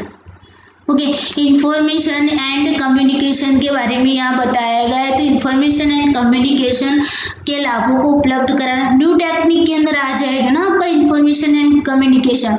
तो टेक्नोलॉजी की बात की जाए, नए इनोवेशन की बात की जाए, नए इंफॉर्मेशन कम्युनिकेशन की बात की जाए, तो डायरेक्टली आपको लगाना है 8F। ओके, प्रति 100 जनसंख्या पर टेलीफोन लाइनें और सेलुलर ग्राहक का क्या है, अनुपात को बढ़ाना है। ओके, प्रति 100 जनसंख्या पर उपयोग में आने वाले पर्सनल कंप्यूटर की बात यहाँ पर की गई है। फिर 100 यहाँ पर 8F में 100 ही याद रखना है। ओके, प्रति 100 जनसंख्या पर इंटरनेट उपयोगकर्ताओं का जो अनुपात है उसको भी सुधार करना है। ओके, मूल रूप से यहाँ पर टेक्नोलॉजी की बात की जा रही है 8 ऐप के अंदर। ओके, चलिए आई होप आप 8 के 8 जो भी टारगेट थे वो अच्छे से समझ में आए होंगे। अब चलते हैं एमसीक्यूज की ओर। ओके, एमसीक्यूज आपके सामने क्वेश्चन आपको भी लगाना है मेरे साथ साथ। ओके, मैं तो वैसे भी बताऊंगी लेकिन साथ ही साथ आपको भी आंसर करना है। क्वेश्चन नंबर 1 कह रहा है कि सहस्त्राब्दी विकास लक्ष्य मिलेनियम डेवलपमेंट गोल्स का प्रथम लक्ष्य कौन सा था। याद कर लो भाई, एक इंसान था, उसने सबसे पहले किसको देखा था, तो हाँ, एक बच्चे को देखा था जो भीख मांग रहा था, मतलब भूखमरी और गरीबी को हटाना। ओके, ये पहला लक्ष्य था। उसके बाद देखो क्वेश्चन नंबर 2 है, सहस्त्राब्दी विकास लक्ष्य का दूसरा लक्ष्य कौन सा था। अब बच्चे को देखकर वो आगे गया, क्या देखा था उसने, स्कूल में जाते बच्चे को देखा था, है ना, तो वहां पर उसने क्या सोचा, सार्वत्रिक प्राथमिक शिक्षा को हमें क्या करना है, संपूर्ण रूप से कंप्लीट करना है। ओके, तो ये होगा आपका 20 करेक्ट आंसर। क्वेश्चन नंबर 3 है, फटाफट से करेंगे अब तो, क्योंकि पूरी डिटेल्स पढ़ चुके हैं ना, तो अब तो आपको याद भी रह गया होगा सब कुछ। चलो, क्वेश्चन नंबर 3 है, सहस्त्राब्दी विकास लक्ष्य का तीसरा लक्ष्य कौन सा है। उसके बाद क्या किया था, बच्चे को पढ़ाई करने जा रहे बच्चे के बाद उसने क्या देखा था, एक माता पिता को एक बच्चे और बच्ची को लेकर जा रहा था, वो देखा था, है ना, तो बच्ची के साथ भेदभाव किया जा रहा था, मतलब क्या हुआ, लिंग समानता हुई ना भाई, तो लिंग समानता और महिला सशक्तिकरण के बारे में यहाँ पर तीसरा लक्ष्य बनाया गया था। उसके बाद देखिए क्वेश्चन नंबर 4 है, सहस्त्राब्दी विकास लक्ष्य का चौथा लक्ष्य कौन सा है। उसके बाद क्या किया, लिंग समानता महिला सशक्तिकरण के बाद उन्होंने एक और घटना देखी थी। कौन सी घटना देखी थी, एक महिला थी, वो अपने छोटे से 1 दिन के बच्चे को मरा हुआ लेकर जा रही थी और रो रही थी। वहां पर उन्होंने क्या तय किया, शिशु मृत्यु दर को कम करना। ओके, क्वेश्चन नंबर 5 लगाओ भाई। क्वेश्चन नंबर 5 है, सहस्त्राब्दी विकास लक्ष्य का 5वां लक्ष्य कौन सा है। चलिए, 5वां लक्ष्य क्या था भाई, बच्चे को अगर बचाना है, शिशु मृत्यु दर को कम करना है, तो माताओं की स्वास्थ्य की भी परवाह करनी पड़ेगी, मतलब कि मातृ स्वास्थ्य को बढ़ावा देना। ओके, क्वेश्चन नंबर 6 देखते हैं। 6 है, सहस्त्राब्दी विकास लक्ष्य का 6वां लक्ष्य कौन सा था। तो माताओं के स्वास्थ्य को अगर अच्छा करना है तो HIV एड्स जैसी बीमारियां है, मलेरिया है, क्योंकि बहुत सारी ऐसी बीमारियां हैं जिनसे हमें क्या करना है, छुटकारा पाना है। तो मतलब कि 6वां गोल कौन सा हो गया आपका, 6 गोल जो था 6वां 6 नंबर का, तो वो हो गया HIV एड्स, मलेरिया और अन्य बीमारियों से छुटकारा पाना। क्वेश्चन नंबर 7 है, सहस्त्राब्दी विकास लक्ष्य का 7वां लक्ष्य कौन सा था। भाई 7वां लक्ष्य क्या था, HIV एड्स जैसी बीमारियां हैं उनसे तो हमें छुटकारा पाना है, लेकिन इन सभी से छुटकारा पाने के लिए हमें क्या करना पड़े, पर्यावरण को बचाना पड़ेगा, है ना, पर्यावरण सततता लानी पड़ेगी। तो यहाँ पर क्या होगी, पर्यावरण की सततता आपका 7वां गोल था। टोटल मिलाकर 8 गोल है, आपको पता है ना। क्वेश्चन नंबर 8 लगाओ। क्वेश्चन नंबर 8 है, सहस्त्राब्दी विकास लक्ष्य का 8वां लक्ष्य कौन सा है।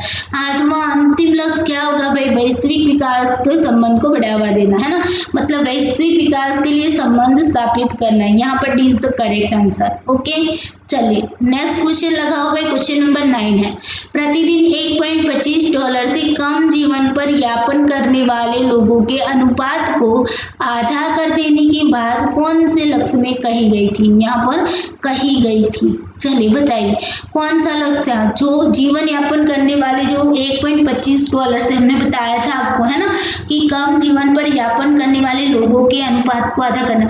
अब देखो जीवन की यापन की बात आ रही और उसमें भी प्रतिदिन $1.25 से कम होना, कम जिनके कम पैसों में जिनका क्या है जीवन यापन हो रहा है, ऐसे लोगों का जो अनुपात है उसको कम करना है। तो मतलब यहाँ पर बात कौन सी हो सकती है, तो आप बोलोगे टारगेट नंबर एक जो है, टारगेट नंबर 1 है उसका ए है। टारगेट नंबर 1 जो था क्या था, भूखमरी, टारगेट मतलब लक्ष्य होगा। ओके, भूखमरी और गरीबी की बात की गई थी, है ना, भूखमरी और गरीबी की बात की गई थी। इसमें हमने बताया था कि 3 टारगेट है, ABC, है ना, ABC। ए में किसकी बात की गई थी, ए में आपकी भूखमरी की बात की गई थी, है ना, सॉरी गरीबी की बात की गई थी, गरीबी को कम करना है। ओके, गरीबी को कम करना है। सी में आपकी भूखमरी की बात की गई थी कि भूखमरी को कम करना है। बी में रोजगार की बात की गई थी। ओके, मतलब 3 आपके जो टारगेट थे उनमें से ये देखो जीवन यापन की बात आ रही है। ओके, तो मतलब गरीबी की बात आ जाएगी, है ना। तो आपका यहाँ पर आंसर क्या होगा, आपका आंसर होगा टारगेट 1A। ओके, क्या होगा, टारगेट 1A। ओके, चलो नेक्स्ट क्वेश्चन लगाते हैं। क्वेश्चन नंबर 10 है, सहस्त्राब्दी विकास लक्ष्यों में गरीबी अंतर अनुपात और राष्ट्रीय खपत में सबसे गरीब क्विंटल के हिस्से की बात कौन से लक्ष्य में की गई। किसकी बात हो रही, गरीब की हो रही ना। तो हमने यही बताया था ना, पहले लक्ष्य में भूखमरी और गरीब की बात की गई है, बाकी के लक्ष्यों में कहीं पर भी गरीबी का उल्लेख नहीं है ना। भूखमरी और गरीबी को कम करना है, उसमें भी हमने A B C बताया। ए जो है वो गरीबी का है। ओके, ए में क्या है, गरीबी की बात की गई। बी में आपकी रोजगारी की बात की गई है। सी में आपकी भुखमरी की बात की गई है ना। तो यहाँ पर क्या होगा, गरीबी की बात की रही है, तो मतलब आपका टारगेट A1 होगा। क्या होगा, टारगेट A1। तो क्या है भाई, देखिए टारगेट 1A होगा। ओके, 20 तो करेक्ट आंसर। उसके बाद देखो क्वेश्चन नंबर 11 है, सहस्त्राब्दी विकास लक्ष्यों में महिलाओं, पुरुषों और युवाओं के लिए उचित रोजगार प्राप्त कराने की बात कौन से लक्ष्य में की गई। कहाँ पर बात की जा रही है भाई, 1 नंबर में बात की जा रही है ना, गरीब और भूखमरी में। उसके A B C याद रख लो, देखो बार बार रिपीट हो रहा है, आपके दिमाग में बैठ जाएगा। ए में आपकी गरीबी की बात की गई है। ओके, मैं थोड़ा सा अच्छे से लिखती भाई। ओके, ए में गरीबी की बात की गई है। सी में किसकी बात की गई थी, रोजगार की, है ना, रोजगार की। और सी में क्या थी भाई, भूखमरी की, है ना। तो यहाँ पर क्या आएगा, 20 करे बी वाला। ओके, मतलब 1B। तो कहाँ पर है टारगेट 1B, तो 20 the correct answer, 20 the correct answer. चलिए नेक्स्ट बात करते हैं। क्वेश्चन नंबर 12 है, निम्न में से किस बात को लक्ष्य 1B में नहीं रखा गया है। देखिए लक्ष्य 1B को याद रख लो, रोजगार, है ना, बी वाला है 1B, रोजगार। चलिए, नियोजित जनसंख्या का अनुपात 1.25 प्रतिदिन से कम करना। ओके, उसके बाद देखो नियोजित जनसंख्या में परिवार आधारित श्रमिकों का अनुपात। ओके, देखिए रोजगार के अंदर ये बात तो बताया गया था ना, नियोजित जनसंख्या के बारे में भी बताया गया था। ओके, तो नियोजित जनसंख्या और रोजगार के अंदर 2 बातें ये बताई गई थी 1B में, है ना, हमने ये भी बताया था आपको आगे। तो ये दोनों बात तो है ही।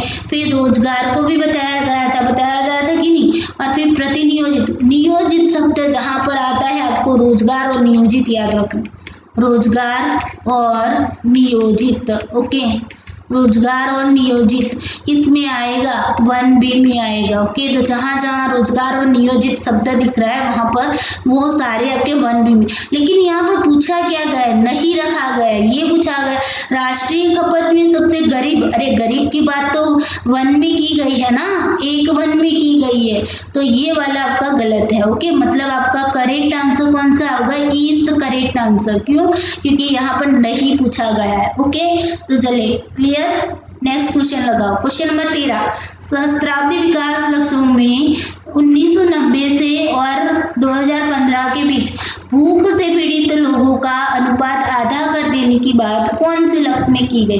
भाई भूख की बात आ गई, अब देखो अब तो आपको आना चाहिए ना भाई, भूखमरी की बात हो रही है, कहाँ पर आएगा भाई, ABC लगा लो। 1 टारगेट है, भूखमरी की बात 1 में ही की गई है, और 1 के A में बात की गई गरीबी की, भाई 1 के B में बात की गई रोजगार नियोजित की। ओके, रोजगार नियोजित की। और C में की गई भूखमरी की। सी में क्या की गई, भूखमरी की। कौन सा आंसर होगा, कौन सा आंसर होगा, देखिए 1990 से लेकर 2015 के बीच भूख से पीड़ित लोगों का अनुपात क्या करना है, आधा करना है।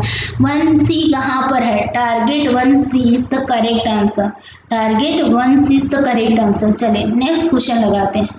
नेक्स्ट क्वेश्चन है, निम्न पेटा लक्ष्यों को सहस्त्राब्दी विकास लक्ष्यों के कौन से मुख्य लक्ष्य में रखा गया है। अभी देखिए यहाँ पर लक्ष्य दिया है और आपको बताना है कि कौन से मुख्य लक्ष्य में रखा गया है। 5 साल से कम उम्र के कम वजन वाले बच्चों की जो व्यापकता है और आहार ऊर्जा खपत के न्यूनतम स्तर की कम जनसंख्या का अनुपात कहाँ पर आएगा? बताइए कहाँ पर आएगा? ये क्वेश्चन आपका कहाँ पर आएगा? ओके चलिए, तो यहाँ पर हमने किसकी बात हो रही है भाई? देखिए पहले 5 साल से कम उम्र की कम वजन कब होगा? कम वजन कब होगा बताओ? कम वजन कब होगा? जब बच्चा भूखा रहेगा, भूखमरी का सामना करेगा। मतलब कि यहाँ पर भूखमरी की बात हो रही है, तो क्या आएगा बताइए? 1C आएगा ना कि नहीं आएगा? है ना। 1A में क्या बताया गया? गरीबी, बार बार रिपीट कर रही हूँ। B में आया था आपका क्या? रोजगार नियोजित। ओके, और C में क्या आया था भाई? C में भूखमरी की बात की रही है ना, भूखमरी। चलिए हो गया टारगेट 1C। चलिए नेक्स्ट चलते हैं।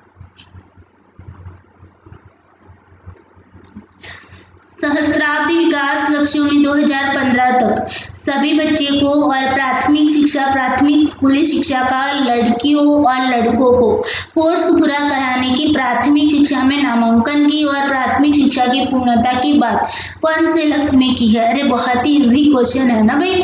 प्राइमरी शिक्षा की बात की गई है और आपको पता है टारगेट नंबर 2 है वो प्राइमरी शिक्षा का है ना। और 2 के अंदर एक ए ही दिया है, 2, 3, 4 इनों में क्या है? ए ही दिया हुआ है ना। 2, 3, 4 में एक ही टारगेट है, तो यहाँ पर आपका क्या आएगा भाई?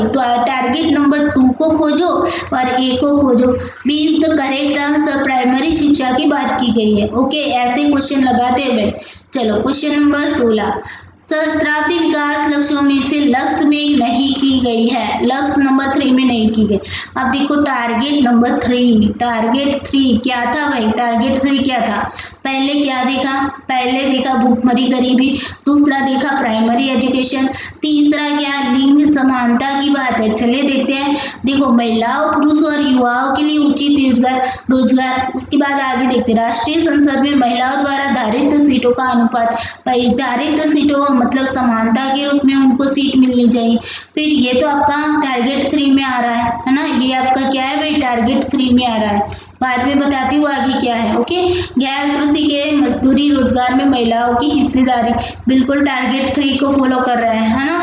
उसके बाद प्राइमरी, माध्यमिक और तृतीयक शिक्षा में लड़की और लड़कों का अनुपात, मतलब लड़के लड़की की समानता की बात की जा रही है। टारगेट 3 है आपका, टारगेट नंबर 3 है। सबको मैंने आपको इसको क्लियर किया है आगे। ओके, उसके बाद में एमसीक्यूज की ओर आपको ले गई। प्राथमिक और माध्यमिक शिक्षा में लैंगिक असमानता को 2005 और सभी स्तरों पर 2015 तक समाप्त करना। जो भी असमानता है, लैंगिक असमानता, उसको क्या करना है? 2005 से लेकर 5 में आधी करना है और उसके बाद 2015 में क्या करना है? पूरी संपूर्ण रूप से समाप्त करना। बिल्कुल टारगेट 3 को फॉलो कर रहा है ना। टारगेट 3 को फॉलो कर रहा है कि नहीं कर रहा है? तो यहाँ पर देखो पहले वाले में रोजगार आया, मैंने क्या बताया था? शब्दों को पकड़ो यार, क्वेश्चन ऐसे ही लगेंगे। रोजगार है, रोजगार वाला नहीं है भाई। रोजगार वाला तो हमारा किसमें था? रोजगार वाला तो हमारे पहले टारगेट में बताया गया है और बी में बताया गया है ना। रोजगार और नियोजित जो है वो पहले में बी में बताया गया, मतलब ये वाला आपका गलत है। ओके, तो नहीं की गई है ये पूछा था, तो ये वाला आपका सही आंसर होगा। ओके, चलिए क्वेश्चन नंबर 17 लगाओ। क्वेश्चन नंबर 17 क्या कह रहा है? क्वेश्चन नंबर 17 कह रहे हैं सहस्त्राब्दी विकास लक्ष्यों में 1990 से 2015 के बीच 5 साल के से कम उम्र के बच्चों के मृत्यु दर में कितनी कमी करने की बात की गई है? ओके, चलिए पहले तो ये बताओ कि बच्चों की मृत्यु दर की बात की जा रही कौन से लक्ष्य में होगी? कौन से लक्ष्य में होगी? टारगेट कौन सा होगा बताओ? टारगेट नंबर 4 होगा कि नहीं? लिंग समानता के बाद वो महिला रोती रोती अपने बच्चे को लेकर जा रही थी ना, 1 साल का 1 ही दिन का बच्चा था, मर गया था, लेकर जा रही थी रोती हुई। तो टारगेट नंबर 4 में देखा था ना हमने।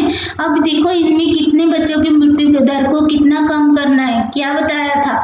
2/3 की बात की गई थी, है ना। हमने कहा था 2/3 की कमी करने की बात की गई है। ओके, चले नेक्स्ट देखते हैं। क्वेश्चन नंबर 18 है, निम्नलिखित में से कौन सी बातें सहस्त्राब्दी विकास लक्ष्यों के लक्ष्य नंबर 5A में नहीं की गई। अभी देखिए टारगेट 5 क्या था, टारगेट 4 अगर ये बता रहा है शिशु मृत्यु दर के बारे में, तो टारगेट 5 क्या बता रहा था, माताओं की स्वास्थ्य के बारे में। अब देखो माताओं की टारगेट 5 के अंदर आपका ए आया है। ओके, तो ए क्या बता रहा है, टारगेट 5A क्या बताएगा आपको, बताओ टारगेट 5A क्या है। चलिए देखते हैं। 1990 और 2015 के बीच मातृ मृत्यु अनुपात में 3/4 की कमी करना, गर्भ निरोधक व्यापकता दर करना, ओके, दर को दूर करना, मातृ मृत्यु अनुपात और जन्म के अनुपात में कुशल स्वास्थ्य कर्मियों ने भाग लिया। तो यहाँ पर टारगेट 5A में कौन सी बात नहीं कही गई, तो गर्भ निरोधक व्यापकता की बात यहाँ पर नहीं की गई है। ओके, यहाँ पर ये बात की गई कि माताओं की मृत्यु के अनुपात को बचाना है, यानी कि 3/4 का भाग करना है यहाँ पर। ओके, इतनी कमी करनी। मातृ मृत्यु की बात की गई, जन्म के अनुपात में कुशल स्वास्थ्य कर्मियों ने भी यहाँ पर भाग लिया था। ओके, पार्टिसिपेंट किया था, मतलब कि ये वाला आपका नहीं है, 5A में नहीं आता है। ओके, तो यहाँ पर B is the correct answer. चलिए क्वेश्चन नंबर 19 है कि निम्नलिखित में से कौन सी बातें सहस्त्राब्दी विकास लक्ष्यों के लक्ष्य 5B में नहीं की गई है, 5B में नहीं की गई है। ओके, चलिए देखते हैं क्या नहीं कहा गया। 2015 तक प्रजनन स्वास्थ्य तक सार्वभौमिक पहुंच प्राप्त करना, प्रजनन स्वास्थ्य की बात आपको 5B में की गई थी कि नहीं, 5B में की गई थी कि नहीं। ओके, तो चलिए उसके बाद देखो गर्भ निरोधकता व्यापकता दर, तो गर्भ निरोधकता व्यापकता दर आपकी प्रजनन से रिलेटेड है कि नहीं, बिल्कुल है। किशोर जन्म दर, प्रसव पूर्व देखभाल क्षेत्र की बात की जा रही है। अब देखिए प्रसव पूर्व जो देखभाल है, ओके, तो वो भी आएगा, किशोर का जन्म दर भी आ जाएगा। ओके, फिर यहाँ पर प्रसव की जो भी चीजें होंगी वो भी प्रजनन में आ जाएगी। परिवार नियोजित की अपूर्ण जरूरत है, परिवार नियोजित भी आपके प्रजनन में आएगा। ओके, मातृ मृत्यु अनुपात, माताओं की मृत्यु का जो अनुपात है उसको कम करने की बात तो आपकी 5A में की गई है ना। तो मतलब कि कौन सी बात नहीं की गई, तो यहाँ पर आपका लास्ट वाला ऑप्शन है वो सही है। ओके, बाकी के ये जो आपके ऑप्शन है वो सारे 5B में आएंगे। ओके, चलिए उसके बाद देखते हैं क्वेश्चन नंबर 20 है, निम्न बातें MDGs के किस लक्ष्य के अंतर्गत रखी गई थी। ओके, चलिए लक्ष्य को देखना है। 15 से 24 वर्ष की आयु की आबादी में HIV का प्रसार करना। भाई HIV को याद रख, आपको HIV एड्स जो भी शब्दों को पकड़ो भाई, HIV एड्स का गोल कहाँ पर आएगा, तो आपने देखा कि माताओं के स्वास्थ्य के बारे में हमने 5 में देखा, तो छठवा क्या आएगा भाई, HIV एड्स वाली बात की थी, बीमारियों की बात की थी, है ना। 7वें में हमने पर्यावरण सतत की बात की, और लास्ट में अंतिम में आपका 8वां जो था वो वैश्विक विकास संबंध की बात है ना। तो यहाँ पर ये कौन सा होगा, ये 6 नंबर का होगा। ओके, गोल नंबर 6 है। चलिए उसके बाद देखते हैं अंतिम उच्च जोखिम वाले सेक्स में कंडोम का उपयोग करना, HIV एड्स के व्यापक सही ज्ञान के 15 से 24 वर्ष की आयु की जनसंख्या का अनुपात करना। अभी देखो यहाँ पर हमने 6 में भी देखा था ना, ABC देखा था, है ना। ए में क्या बताया गया था, HIV एड्स जैसे जो भी रोग है उनके बारे में जानकारी प्राप्त करना। ओके, उनका जो भी इससे जो जोखिम वाले कैसे हम उससे बच सकते हैं उसकी बात है। यहाँ पर HIV एड्स को कम करने की बात की जा रही है कि कैसे उसको कम कर देना है। ओके, और सी में हमने मलेरिया की बात की थी भाई, मलेरिया और अन्य जो बीमारियां था उसके बारे में बात की गई थी। ओके, तो यहाँ पर देखिए कंडोम वाली सेक्स में कंडोम का उपयोग करना, फिर HIV का प्रसार करना। ओके, और फिर उसकी जो अनुपात है 15 से 24 वर्ष की जनसंख्या का अनुपात है, ओके, उनको भी कम करना है। तो यहाँ पर आपका आंसर क्या बनेगा, यहाँ पर आपका आंसर क्या बनेगा। Okay, just wait. ओके, कौन सा बनेगा, 6A होगा। ओके, ए में बताया गया था ना भाई कैसे HIV एड्स से बचा जा सकता है ना, ये बातें आपको 6A में बताई गई थी। ओके, तो यहाँ पर आपका आंसर क्या होगा, 6A। उसके बाद देखो क्वेश्चन नंबर 21 है, एमडीजीएस में निम्न बातें कौन से लक्ष्य के अंतर्गत रखी गई थी? अभी देखिए 2010 तक एचआईवी एड्स के इलाज के लिए उन सभी के लिए सार्वभौमिक पहुंच प्राप्त करना। यहाँ पर एचआईवी के इलाज की बात की जा रही है, एचआईवी एड्स के इलाज की बात की जा रही है। ओके, यहाँ पर क्या की जा रही है? इलाज की बात की जा रही है। यहाँ पर क्या बात बताई जा रही थी? यहाँ पर उससे कैसे बचा जा सकता है। ओके, और यहाँ पर क्या है कि भाई जो एचआईवी एड्स वाले बच्चे हैं, ओके, मान लो बच्चे हैं, कोई भी व्यक्ति है, जो भी है, एचआईवी एड्स वाले जो लोग हैं उनका इलाज कैसे किया जाए। ओके, आगे जो ए में बताया कि हम कैसे उससे बच सकते हैं, कैसे हम एचआईवी एड्स जैसे रोगों से बच सकते हैं, ये उसके बचाव के बारे में बात की गई। यहाँ पर बी में क्या बताया गया? 6B में क्या बताया गया कि उनके इलाज की बात की जा रही है। ओके, तो एंट्री रेट्रोवायरल दवाओं तक पहुंच के साथ उन्नत करना, एचआईवी संक्रमण वाली जनसंख्याओं का अनुपात कम करना है। ओके, मतलब यहाँ पर 6B कौन सा आएगा भाई? 6B आपका 21 का आंसर आएगा। चलो नेक्स्ट क्वेश्चन लगाओ। नेक्स्ट क्वेश्चन है, निम्नलिखित में से सहस्त्राब्दी विकास लक्ष्यों के लक्ष्य नंबर 7 के संदर्भ में गलत को चुने। पहले देखो भाई, लक्ष्य 7 है, टारगेट 7 क्या बता रहा है? टारगेट 7 पर्यावरणीय बात है ना, पर्यावरण सततता की बात की जा रही है, या तो फिर ये भी बोल सकते हैं पर्यावरणीय स्थिरता की बात की जा रही है। तो 7 ओके, देश की नीतियों और कार्यक्रमों में सतत विकास के सिद्धांतों को एकीकृत करना, पर्यावरणीय संसाधनों का घटता नुकसान। बिल्कुल, यहाँ पर सतत विकास और पर्यावरणीय संसाधनों में आपका टारगेट ए था। बी में देखो, बी में क्या है? 2010 तक जैव विविधता, बिल्कुल जैव विविधता को क्या करना है? कम करना है, हानि की दर में उल्लेखनीय कमी करना। ओके, मतलब ये आपके 7B है। ओके, 7 ये है। 7C में क्या बताया था? सुरक्षित जल, पेयजल, ओके, जल की बात की गई थी, साथ में स्वच्छता की भी बात की गई थी, पता होगा आपको, स्वच्छता की भी बात की जा रही थी, है ना। तो यहाँ पर देखो, सुरक्षित पेयजल और बुनियादी स्वच्छता तक स्थायी पहुंच के बिना जनसंख्या का अनुपात जो है वो 2/3 तक करना। ओके, यहाँ पर 2/3 तक हमें क्या करना है? कम करना। उसके बाद देखो टारगेट नंबर 7D क्या बता रहा है कि 2020 तक कम से कम 100 मिलियन झोपड़पट्टियों में रहने वालों के जीवन में हमें क्या करना है? महत्वपूर्ण सुधार हासिल करना है। ओके, यहाँ पर ये बात बताई जा रही थी। तो यहाँ पर कौन सा आंसर सही होगा? तो यहाँ पर आपको गलत को चुनना ना, तो ये तो सही है, 100 मिलियन वाला तो झोपड़पट्टियों वाला सही है, लेकिन यहाँ पर जो अनुपात दिया ना वो गलत है। तो मतलब यहाँ पर आंसर कौन सा आएगा? सी इज द करेक्ट आंसर। अनुपात को ऐसे ही आपको पूछ लिया जाएगा ना, तो आप क्या करोगे? आपको पता होना चाहिए कितना अनुपात की बात की जा रही होगी, ये आपको पता होना चाहिए। यहाँ पर 100 मिलियन झोपड़पट्टियों में रहने वाले की बात की गई थी ना, तो यहाँ पर आपका कौन सा आंसर सही होगा? C is the correct answer. Okay, चलिए उसके बाद आगे बात करते हैं। यहाँ पर कोई अनुपात नहीं दिया था। ओके, यहाँ पर आपको जनसंख्या का अनुपात ऐसे ही दिया था, लेकिन यहाँ पर फिक्स नहीं दिया था कि इतना अनुपात कम करना है। ओके, चलिए क्वेश्चन नंबर 23, निम्न बातें एमडीजीएस के कौन से लक्ष्य में कही गई थी? एमडीजीएस के कौन से लक्ष्य में कही गई थी? चलिए देखिए, आगे एक खुला नियम आधारित पूर्वानुमेय भेदभावपूर्ण व्यापार, भाई भेदभावपूर्ण व्यापार को कम करना, व्यापार वाले किसके लक्ष्य में आता है? ओके, तो आपको 8 में बात की जा रही थी, है ना, वैश्विक संबंधों के बारे में आता है।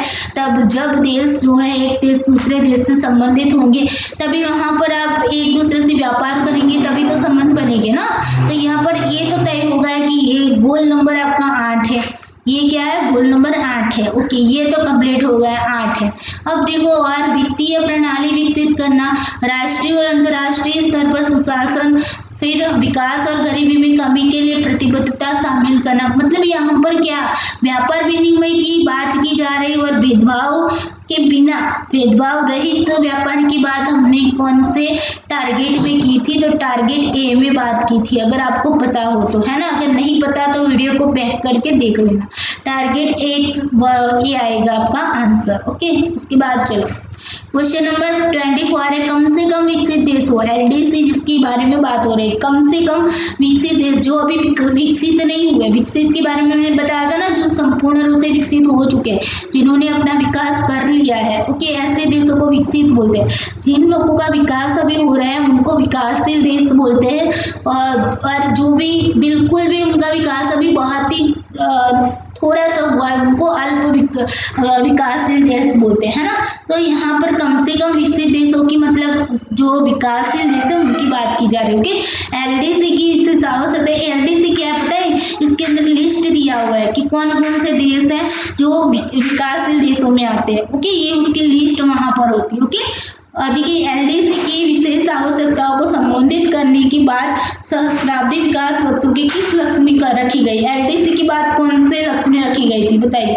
एलडीसी के बारे में हमने बताया था कि कौन से लक्ष्य में वो रखी गई थी। पहले में हमने क्या देखा था, 8 में व्यापार वाली बात दिखी थी, है ना। दूसरे में हमने एलडीसी के बारे में बताया था, है ना। तो यहाँ पर 8D नहीं, दूसरे में ये वाला, ओके, 8B, टारगेट 8B आपका करेक्ट आंसर होगा, ओके। चलिए आगे देखते हैं।